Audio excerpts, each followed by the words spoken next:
YouTube land, and welcome back to the Small Workshop Adventures.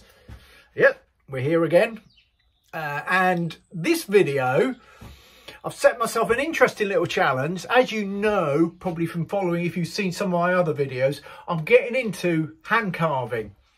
I don't know how long it'll last that I'm into hand carving, but I'm quite fascinated by hand carving and wanting to learn more and set myself little challenges.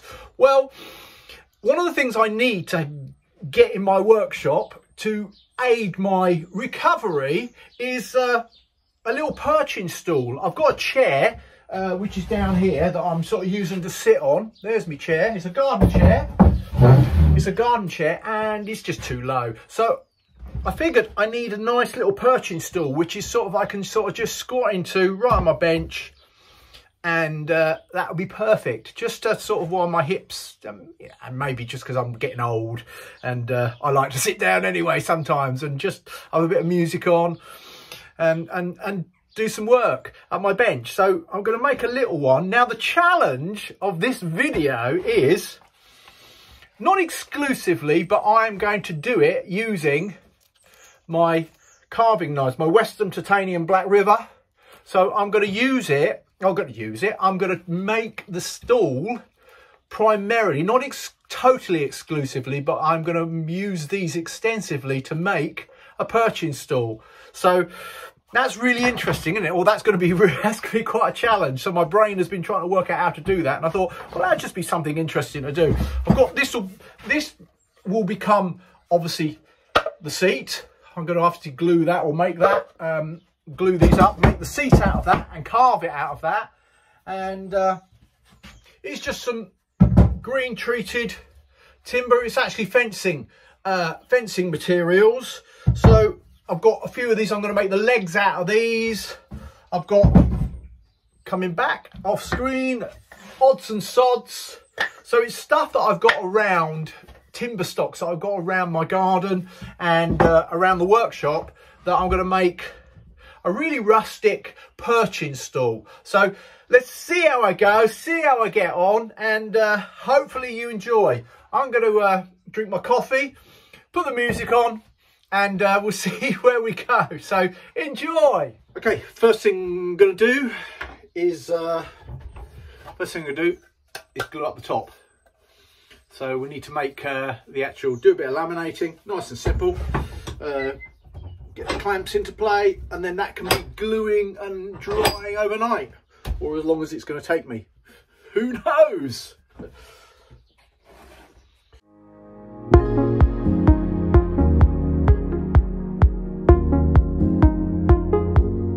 If anyone wants to know, I use Type Bond in here.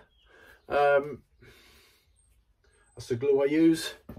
I have actually got on my shelf here, which I've never used because I've got some Gorilla Glue. It's brand spanking new. I've had it a while, and I know actually that glue, well, I'm aware that glue will eventually go off. I don't actually know what the shelf life is, so I need to find an application where I'm happy using Gorilla Glue. Maybe I should have used it for this, just to test it out. In fact, I need to do a project. I believe it's good. I don't think it's bad. I prefer Type Bond. Which do you prefer? Be interesting to let me know in the comments. In there. So we are just going to start clamping up. So are these big enough? Oh yes. Okay, my O-ring quick clamps are going to work to some degree. It's going to slide around all over the place. I could have biscuit, but I'm not going to biscuit it.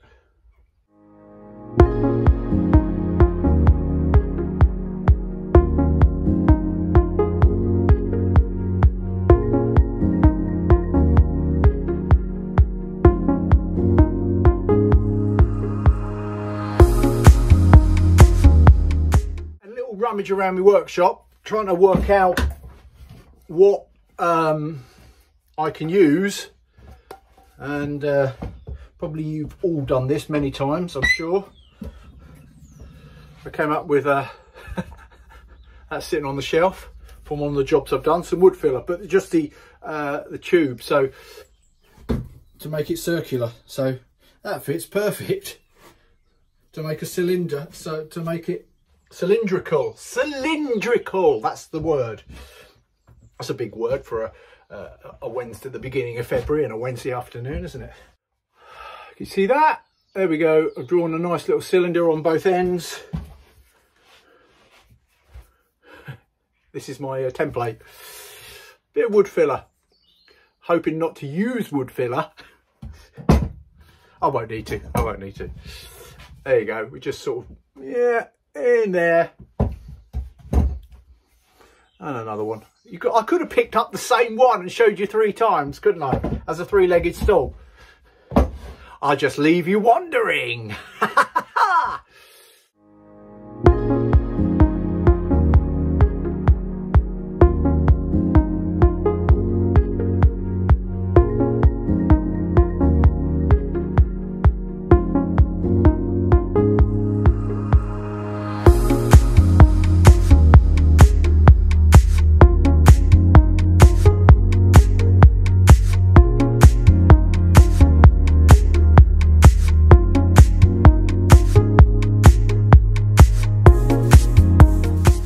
Myself a challenge there, didn't I?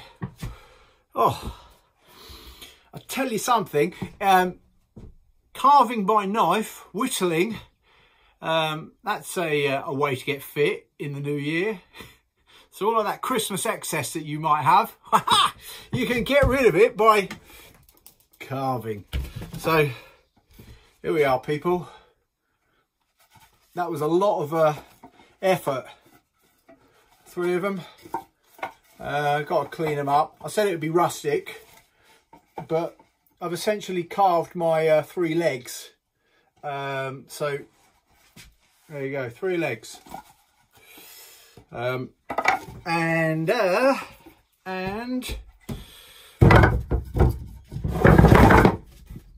we have the top for the top. So I've got to mark this out and then get that cut and carved. So I think that's what I'm going to concentrate on next. So we'll go on to the next bit.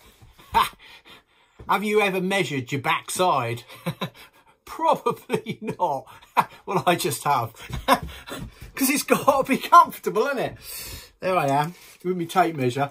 And I've just sort of measured me derriere. Anyway, that's a first. I've never done that.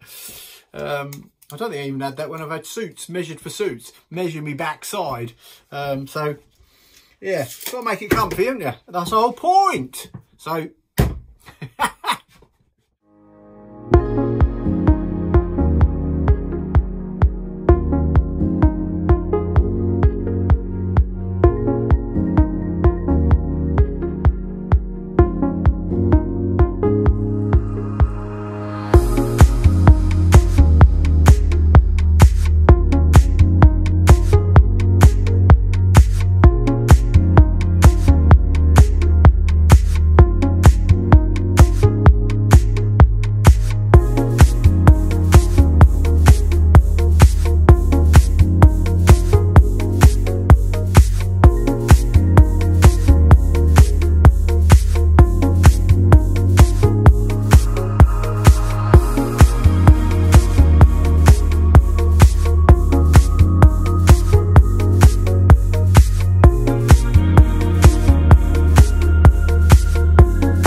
they fit quite nicely.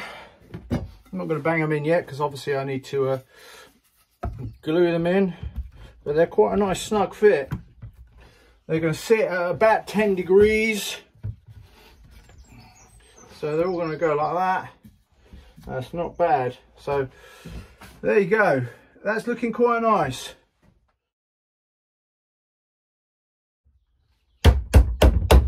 Haha. Okay, really rustic, and actually I want to keep it rustic. I could sand it up. It's not meant to be, it's for the workshop, so I don't need a fine piece of furniture because it's going to get bashed about. And I've done it carving. I might just put a bit of sandpaper over the seat, or might do some more carving into the seat. I'm not quite sure yet, but I've got to glue it up. But essentially, there it is. Mostly done with hand carving, not exclusively, because I've used a few power tools.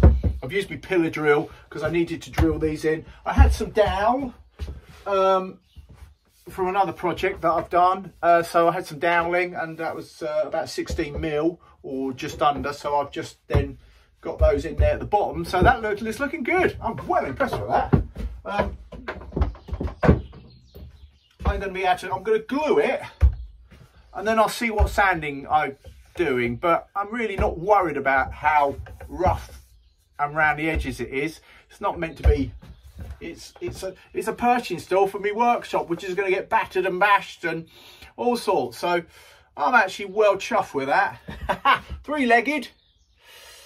So I'll glue it up and we'll see how it comes. But there you go. So I've finished. I'm sitting on it.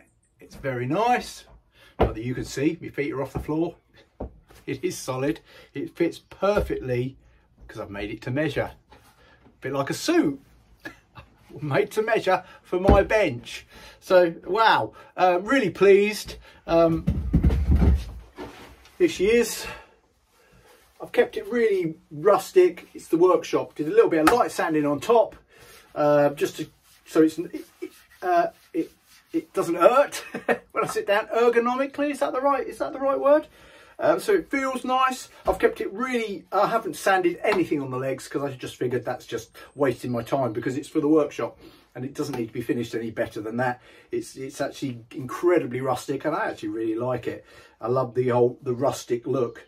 Very rustic. I mean, there's lots of marks, so you can't see it on this video, but there's lots of marks on the legs from the carving.